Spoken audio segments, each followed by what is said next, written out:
Hi, lovely and darling viewers. It's Jen here at Check Her Joy, and this time I'm doing another Top 5 Wednesday. As always, the Goodreads group is in the description below if you want to check that out. This week's topic is our favorite father figures in books. Starting off the list, I have The Princess Bride by William Goldman, and in this we have a fictional William Goldman, an alternate family from what really exists. So the basis of this is that he remembers his father telling him the story of The Princess Bride, this epic love story with lots of fighting and adventure about this pirate who wants to go save a princess. And it's really exciting, and it's the book that made him fall in love with reading, and he wants to share that with his son because now he is a writer and his son doesn't like reading. So he tries to track down this book and give it to his son for his 10th birthday, but he finds out that it's not the version he remembers. His dad has cut down the book into like this good parts version where just the exciting stuff is in there. And the actual book is like this 900-page,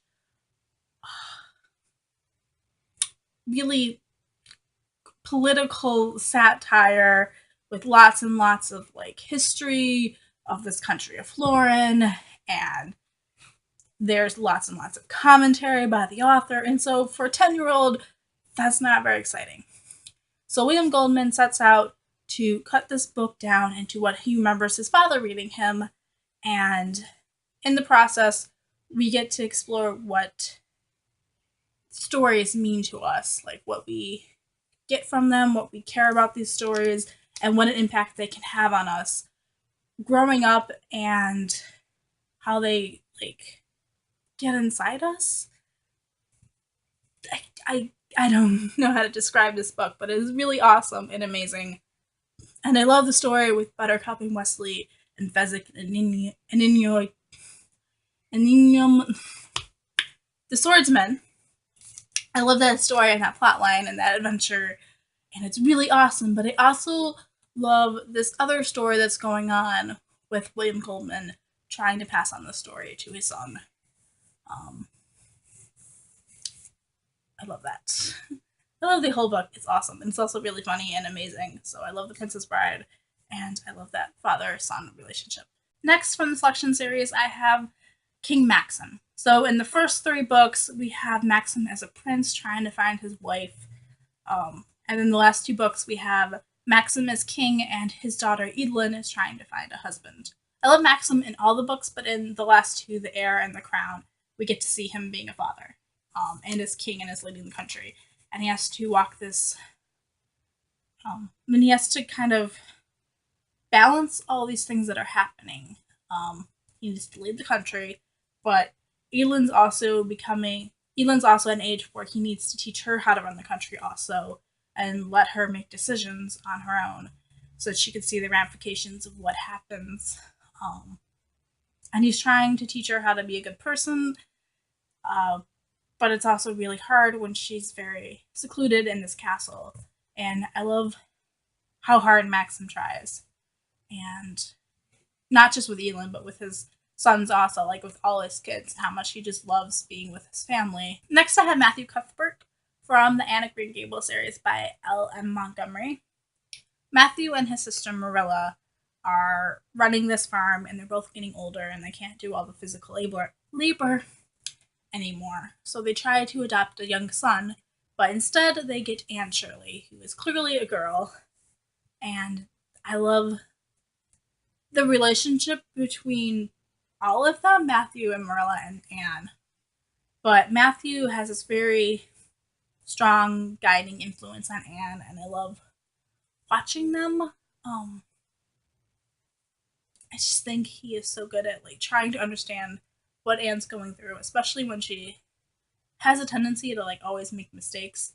Like she has the best intentions, but things don't always go the way Anne wants them to or plans, and so lots of crazy things happen. And I love that the way Matthew just takes it all in and accepts her and still tries to guide her. Next, I have Mr. Bennet from Jane Austen's Pride and Prejudice. So the Bennets have 5 very distinct daughters who all have their own personalities, and Mr. Bennet's relationship with the main character, Lizzie, is the strongest. He gets her, he understands her,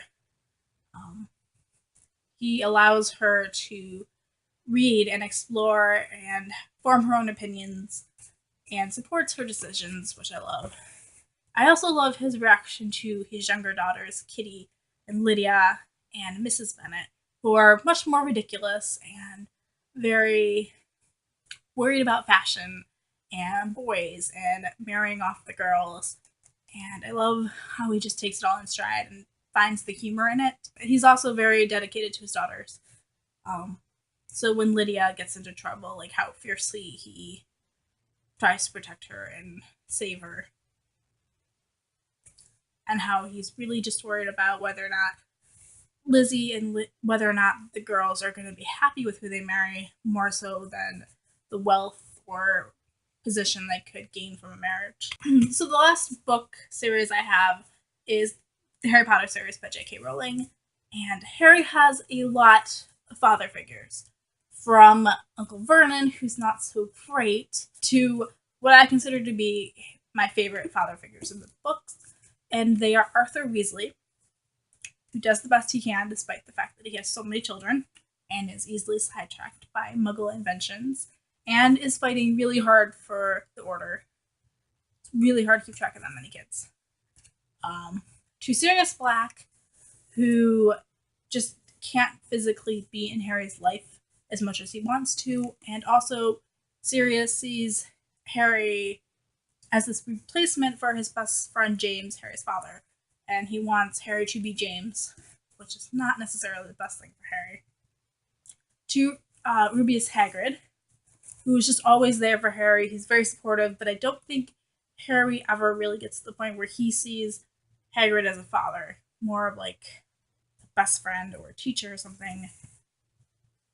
I don't know if their relationship ever really becomes this father-son passing down wisdom thing, although Hagrid is always on Harry's side and looking out for what's best for Harry first of all. But my favorite father figure in the Harry Potter series is Remus Lupin, who makes his first appearance in The Prisoner of Azkaban. Remus is Harry's Defense Against the Dark Arts teacher that third year, and a werewolf. But, well, I guess a lot of why I love Remus as this father figure is because of how he interacts with Harry as being a teacher, and how he has this past relationship with Harry's father, James, and can pass on this information that Harry desperately wants to know about his father, and can guide him, which is awesome. He realizes that Harry is still a child and is still learning and growing, unlike Sirius. And he also lets Harry make his own mistakes. He doesn't hover. He gives him the attention and the guidance that Harry needs and wants. And I think overall Remus is just an awesome father figure, and he would be an amazing parent if he would, if he weren't a werewolf and weren't like pushing people aside. I think that's the best way to describe this.